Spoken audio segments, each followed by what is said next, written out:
तुला राशि वालों के लिए सूर्यदेव 11वें भाव के स्वामी होकर नवम भाव मिथुन राशि से बृहस्पति देव के साथ संचरण करेंगे। 11वां भाव मैंने कहा ना, आपका आय है, आपका लाभ का है, आपके मित्र हैं, लंबी दूरी की यात्रा है।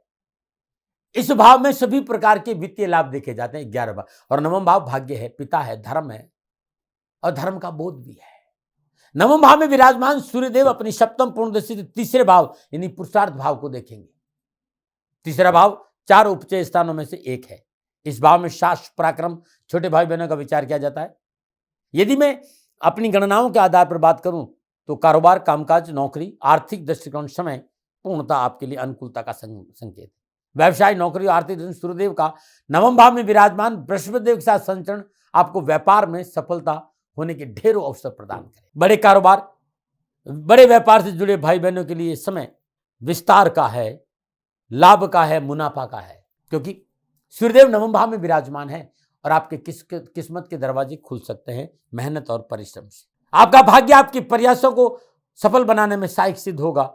जो जातक सरकारी नौकरी से संबंध रखते हैं उन्हें पसंदीदा जगहों पर पोस्टिंग का लाभ मिलेगा। कार्य व्यवसाय में वरिष्ठों का पूरा मार्गदर्शन, सहयोगियों का समर्थन, साथ ही आपके कुछ ऐसी हस्तियों से भी मिलन का मौका मिलेगा जो आपके कैरियर के लिहाज से आपके लिए मददगार साबित होगी। इस समय व्यापार को बढ़ाने में की गई कोशिश, मेहनत, प्रयास आपको मनचाही सफलता दिलाएंगे।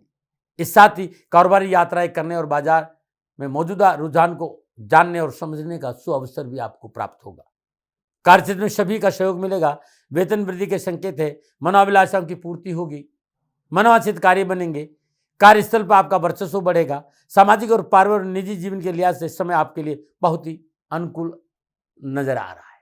भाई बहनों का सहयोग मन अनुकूल रहेगा और उनके सहयोग से कार्य में गति आएगी। लाभ मार्ग प्रशस्त होगा। आर्थिक रूप से पूर्ण सहयोग प्राप्त होगा। घर में कुछ शुभ कार्यक्रमों का आयोजन भी हो सकता है। मांगलिक और धार्मिक समारोह आप आयोजन कर सकते हैं। आध्यात्मिक झुकाव ठीक रहेगा। धर्म कर्म में रुचि बढ़ेगी। परिवार के साथ तीर्थ यात्राओं पर भी जा सकते हैं। नए परिचय बढ़ेंगे। नए मित्र बनने से सामाजिक सरोकार में वृद्धि होगी। पारिवारिक रिश्तों में प्रगाढ़ता आएगी।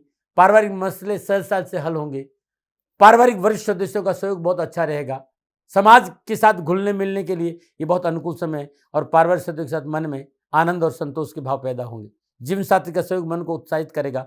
विद्यार्थी और युवाओं को कैरियर और एजुकेशन के हिसाब से पूर्ण सफलता और उच्च शिक्षा में सफलता के उत्तम योग है।